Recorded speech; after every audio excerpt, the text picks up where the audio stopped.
Hi guys, good morning, good morning, good morning, good morning mga kalamon at kapatay gutom. Merry, merry, merry, merry Christmas mga kalamon at kapatay gutom ko dyan, Madam People. 25 na nga, Christmas na mga kalamon at kapatay gutom ko dyan. Merry, merry, merry, merry Christmas. Ingat, ingat, ingat, ingat kayong lahat dahil maulan na Christmas nga ngayon.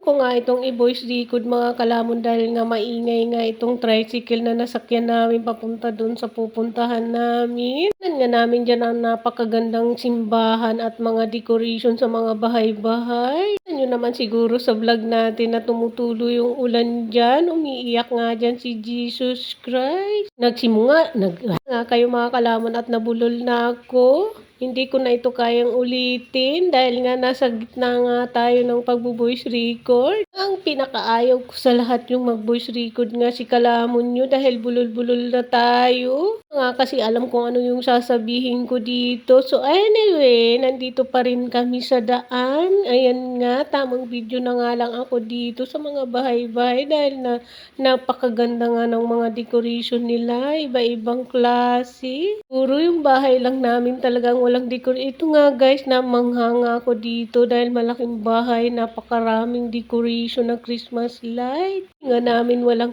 decoration. Lang ako bumabawi sa labas ng bahay. O diba ang ganda? Nasa diskuhan pag araw ng gabi. Napakaganda yung makikita mo dito sa paligid ng subdivision.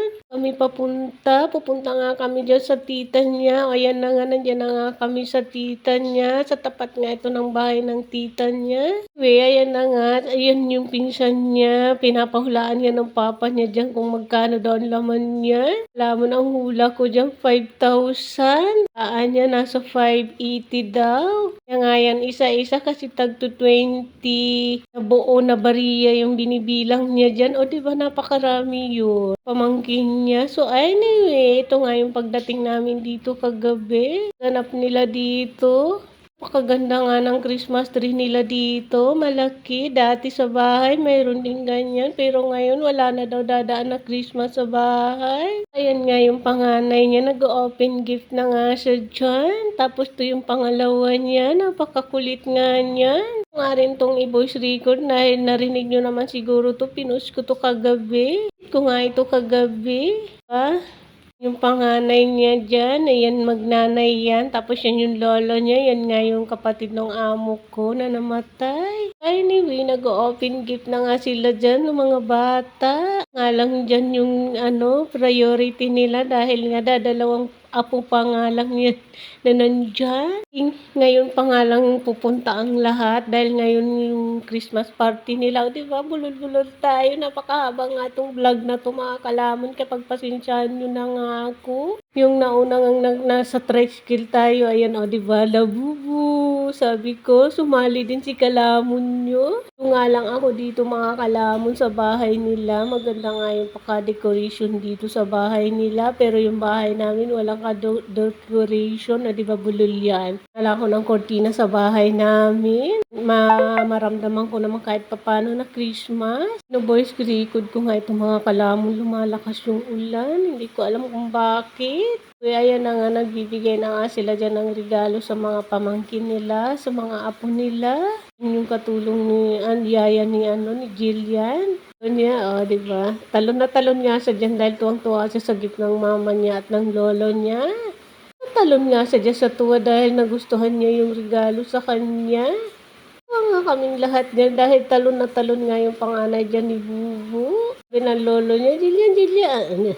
Yan ako iba, hindi pala si Jillian yun. Mga kalamon, nagkamali na naman nga ako nung banggit na pangalan yung batang babae na yan. Hindi yan Jillian. Ang Jillian ayun yung malaki. Nagkakamali lang tayo mga kalamon. Alam mo naman yan. Dahil hindi ko alam kung ano isusunod ko. Di ba nagpaliwanag si kalamon nyo? Guys, 25 magre-reunion sila. Magtitipon-tipon silang lahat. Di ba nag-thank you nga dyan sa mama niya dahil nga tuwang-tuwa sa gift sa kanya.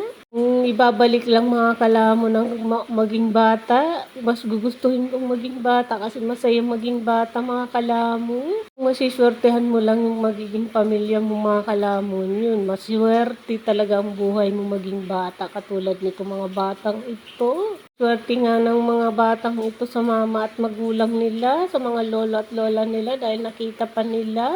Sa inyong lahat, sana healthy tayong lahat sa Pasko at buong taon na dadaan pa sa ating lahat dahil mahaba-haba pang pagdadaanan natin ngayong taon na to. Mga kalamon, kailangan ko na nga mag-end dahil nga napakahaba nga itong vlog natin. Ano na nga ako dito mga kalamon dahil bulol-bulol nga si kalamon nyo. Nag-voice record tayo. Naririnig niyo ba ang patak ng ulan? Atong mga batang ito dito, tahong video lang ako sa kanila. Nga ako sa dalawang bata na to ni Bubu dahil napakakulit yung isa. Pero yung isa napakakulit na rin dahil magkalaro nga sila magkapatid. Tuloy yung kabataan ko. Di ba?